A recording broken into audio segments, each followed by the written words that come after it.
ان کا دروازہ شیخ امین کے لیے نہیں ہے، سب کے لیے کھلا ہوا ہے۔ وہ سب کے ایک نظر سے دیکھتے ہیں۔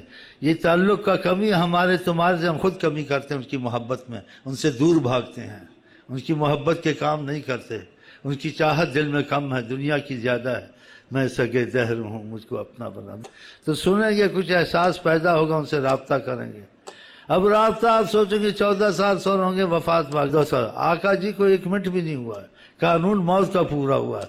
ان کے لیے دن نہیں گنے جاتے، مردے کے لیے گنے جاتے ہیں۔ وہ حیات النبی ہیں، وہ قبر میں جواب دیتے ہیں۔ آپ جائیں، السلام، آپ نے کہا رد اللہ علیہ روحی، میری روح میرے پاس ہے، کوئی آتا ہے میں سلام کا جواب دیتا ہوں۔ اور جو اہل محبت ہیں سلام کا جواب سنتے ہیں اور آپ کو بیٹھا ہوا بھی دیکھتے ہیں۔ فرشتوں کو آتے ہوئے دیکھ، 70,000 فرشتہ روز آتا ہے السلام علیکم کے لیے۔ السلام علیکم، بہت بڑی سرکار، جس کو سرکار کہیں سرکار ہی سرکار ہے۔ بس اگر ان کا پتہ چل جائے نا، آپ جس کو سرکار کہنا گناہ سمجھو گے، کسی کو عالی جناب کہنا گناہ سمجھو گے۔ کہ عالی جناب میں کوئی بات ہونی چاہیے، وہ بات ان میں ہی نہیں ہے جو بات حضرت محمد مصطفیٰ میں ہے۔ ہاں جی، سبحان اللہ۔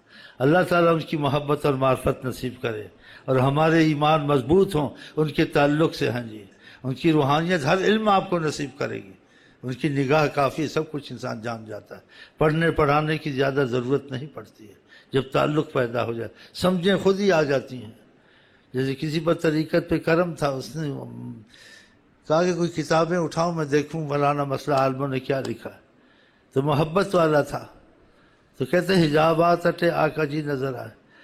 کہا کتابوں کی الجھن میں مت پڑھو، خود سمجھ میں آ جائے گی، جب ہم سے جڑے ہوئے ہو سب پتہ چل جائے گا۔ تو اللہ کرے ہمارے آپ کے تعلق اور محبت والا معاملہ آقا جی سے ہو جائے۔ تو یہ نعتیں سنتے ہیں، احساس پیدا ہوتا ہے، اس میں آقا کی تعریف، آقا کی صفت، آقا کے معجزات کا ذکر، ہاں جی، اور درود شریف کا پڑھنا، یہ سب تعلق پیدا کرتا ہے۔ تو خدا کرے ہمارے دلوں میں ایسا اثر آ جائے، محروم نہ ہو جائے۔ ہاں